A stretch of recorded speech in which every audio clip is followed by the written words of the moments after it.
Hello, I'm Robin. I'm a certified financial planner, certified private wealth advisor, wealth manager by trade, and your rich auntie. So, week or so ago, I published a video saying why $1 million in a traditional IRA or traditional 401k leads to a broke retirement. And I got a lot of wonderful response from people viewing the video. Some were questions, some were comments, but one of the questions that I got is, well, how do you fix this situation? So I thought I would do a video on that very topic, how I, as a financial advisor, would fix that situation. So, as you recall, initially the individual that I pointed out was single, lived in the state of California, had 1 million in a traditional IRA or traditional 401k, and had no other assets besides that. I spoke through in the second long form video of Q&A why that is exceptionally rare and why I use that particular example. But let's say, for the sake of argument, that person is still here in this example. Remember, the person is single, not married, and the person is in the state of California. Okay. So, first things first, if I encountered someone who had 1 million in assets and wanted to retire, the first thing I would tell them is that they cannot retire at age 62.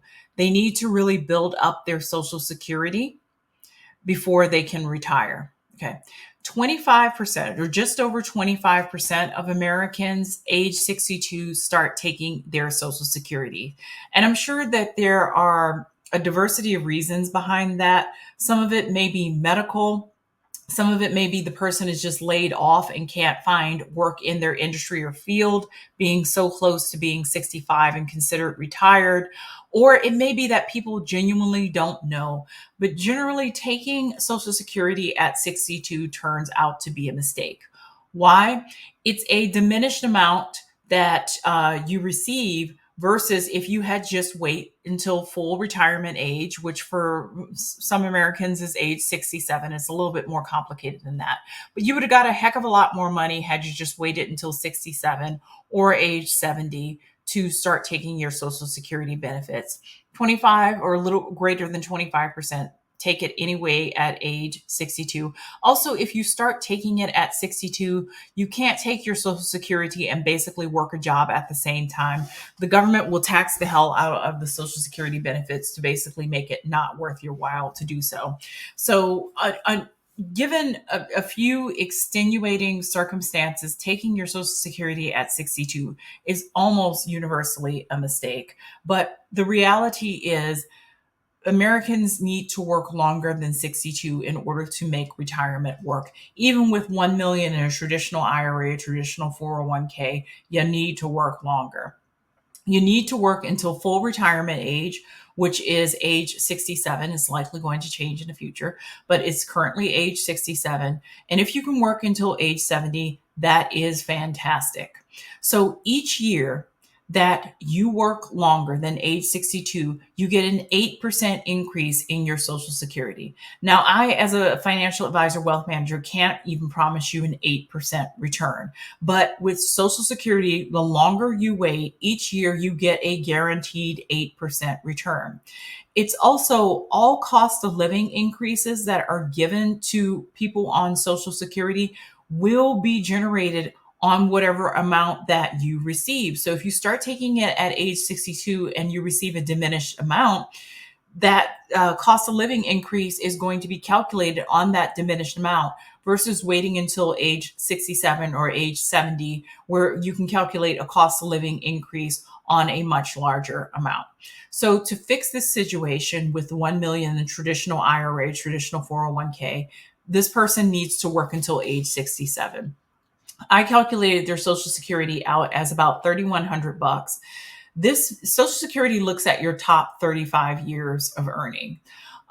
People rarely earn the same amount over a 35-year period of time. You tend to start out low when you're immediately out of high school or college or grad school, and it goes up over time. But 3,100 is what I calculated out at age 67 for this individual. And I'm going to say this individual ended their career with a low six-figure salary, like $110,000, $115,000. Okay. We're going to use the same safe withdrawal rate of 4%. We did something a little bit different with the traditional 401k. We actually split out that money. Let's say this person has $500,000 in a traditional 401k, 250,000 in a Roth 401k, and 250,000 in a brokerage account. Now, to my younger people, okay, Roth contributions. I'm a huge fan of the Roth program, and it's very, very complicated. And this would be probably a half an hour video if I went into the Roth program. But long story short, you're basically not getting a tax deduction. Now you're paying taxes on the money, you're putting it in a retirement account, and you're letting it grow. Now, in the future, that money and all the growth on that money will be accessible to you tax free. Now, people get into the weeds with Roth. Does it make sense for me to contribute? Does it not make sense for me to contribute? What is my tax rate now? What will it be in the future? This, that, and the third. But I will say this thing, and I can talk for hours on the Roth program. I believe taxes will likely be higher in the future. Why? There's fewer people that need to do the work. And some of it will be taken up by AI and by computers, et cetera. But essentially, the baby boomer generation was one of the largest population cohorts. They're basically in the end stage of their lives. And over the next 20 years, most of the baby boomers are either exiting the workforce or are going to die. Okay. Now, the US will have population growth possibly through immigration, or maybe not. There's going to be fewer people in the working population. When there's fewer people in the working population, taxes tend to go up. So I do believe taxes are going to be higher in the future, and I'd rather pay the taxation on something now than pay the taxation on something in the future. The second thing I firmly believe is that the Roth program, whether it's a Roth IRA or a Roth 401k, is living on borrowed time. I do believe that at some point in the not so distant future, political winds will change. There already are changing, and they will either remove the Roth program, and God willing, they will grandfather all the money currently sitting in the Roth in. May not, but that's my hope. And there are a multitude of reasons why the Roth program will go away. But basically, Roth IRAs and 401ks largely benefit the wealthy. To participate in a Roth program, you're foregoing the tax deduction of a traditional 401k. It is a gut punch to the paycheck to contribute to a Roth IRA or 401k. You're basically putting that money away, you're paying taxes on it right now, and you have no access to it for the next 20, 25, 30 years. Who can do that? Rich people can do that. Pretty much my clients with significant incomes can participate in the Roth IRA, Roth 401k plans at work. It is a sucker punch to the paycheck. And the vast majority of middle class or poor people cannot participate in a Roth 401k. So there is some disparity in who benefits from a Roth and who does not. If someone was young and just starting out, let's say that 20, 30-year-old who's a child of a client who's sitting in my office, I would really strongly encourage them to participate in their 401k Roth program or Roth IRA program. Reason being, I think taxes are going to be higher in the future. And I think the ability to contribute to a Roth will someday soon. And when I say someday soon, sometime between the next 5 to 10 years will go away for them. So that's the long story short on a Roth. We also have $250,000 in an individual brokerage account. Many people who do retire also have individual brokerage accounts, and these are basically investments that they make outside of a 401k or an IRA. You can take the money out at any time. It's taxed not at the ordinary income, but at the capital gains rate. There may be changes coming to capital gains taxes, but once again, that's another 45-minute show that I'm not going to get into. But I basically parsed out that $1 million differently. Now, this is easy to do if I catch someone in their 20s and talk about where they should distribute their retirement money. It's harder when I have someone who is in their 60s, who's 5 minutes away from putting in their notice of departure at their job. They're on the threshold of retirement. They have 1 million in a 401k. It takes some creativity to feng shui that money out into different buckets. So the earlier you can get this message, the younger you are when you get this message, the better. Okay. So instead of retiring at age 62, you retire at age 67. Instead of having 1 million in a traditional 401k or IRA, you have 500,000 in a traditional 401k, 250,000 in a Roth 401k, and $250,000 in a brokerage account. So remember, last time we met, this person had about $4,000 a month to live on. Now let's take a look at the numbers. Okay. All right. So we have a safe withdrawal from the traditional 401k of 4% annual. That's $20,000. We have a safe withdrawal rate from the Roth 401k of 10,000. And remember, that's a flat 10,000. That's completely tax-free. We also have a safe withdrawal from the pre-tax brokerage account of $10,000. Part of that is taxable. Part of it is basis. Part of it is taxable at the capital gains rate. And it depends on how much is basis. And I won't go into detailed explanation of basis. When we add in the Social Security, we get a new figure. And this is after taxes are all said and done. And remember, this is a single person with standard deductions. We get we get about an income of $51.45 compared to about $4,000 when everything was shoved into the traditional 401k and we were collecting a much lower Social Security. Now, in California, can you live on $5,145 a month? Possibly. Okay. For Bay Area, your home would definitely need to be paid off. You can't carry a mortgage with this, but you could potentially cover property tax, maintenance, and insurance depending on where your home is. It would be a little bit tight, but it would be doable.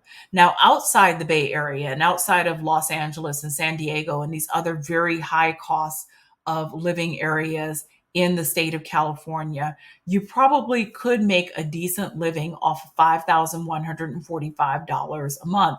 It would really help your case if your home is paid off. If to rent a place, I've got serious concerns about this. Why? Inflation. Okay. So Social Security is going to give you a cost of living adjustment, but according to the 4% rule, I can't go in and take out more than 4% from the traditional 401k, the Roth 401k, or the brokerage account without eventually bankrupting you. Okay. So the 4% rule was considered bedrock of retirement planning and, 2% inflation and all of this. And 2022 hit. Okay. A complete trash market and inflation hit at the same time, right? So people who had just retired or people who had really projected out their retirement with a constant 10% rate of return, 2% rate of inflation were completely caught flat-footed and are really feeling the burn from inflation again. We're going to have future years like 2022 with an absolute garbage market and inflation hitting a double whammy. And if you are working, you can find another job. You can ask for a raise. You can ask for a bonus. You can bring in money from other sources. If you're retired, you only have Social Security to rely on, and they've been very generous with the cost of living increase. That may change in the future. They may decide to stop doing cost of living increase because Social Security is already in hot water. If someone came to me and showed me a number of about $5,200, they're retiring in California, they're 65 to 67, I'm concerned. I'm concerned because you're fine now. But give us another 2022 garbage market inflation, this suddenly is going to become very uncomfortable. So this is a better picture. We've put this person into a better position by coming up with an additional 1,000 or so, $1,200 by getting additional Social Security and also parsing out the money in a different way. But even with $5,200 a month. This is absolutely wild, but hear me and understand this. even with $5,200 a month as a single person with standard deductions, I would not call this a safe retirement by any stretch of the imagination. Whenever I do my retirement plans for my clients, I don't use a 2% rate of inflation. I use a 3% rate of inflation. And boy, it makes a huge difference. People who could once make it on 2% rate of inflation suddenly are running out of money at 87 or 88. You kick that to a 4% rate of inflation, almost no one makes it through retirement. 5%, no one makes it through retirement. Inflation is serious, and it's a very serious threat over a 25 to 30-year period when you're not working and you can't go out and demand a higher salary. You have to live on the generosity of the Social Security cost of living increase. It completely blindsided a lot of people in 2022 and 2023 with the double whammy of a trash market and rapidly rising interest rates. Take this very seriously. My younger clients, you can never be too young to start saving for retirement. My older clients, I really think you would benefit from working with a financial advisor that can help you feng shui some of the money to better design so that you're not taken off guard by the next round of inflation and the next dip in the stock market. I've gotten this person to a much safer position by the changes that I've made. They require years of planning. Don't show up at a financial advisor's office 5 minutes before you put in your letter of resignation to retire. This takes years to put into place. So there you have it. If you found this useful, please like, please share, and please subscribe. Please also leave me a comment and tell me where I am right or I am wrong. Thanks.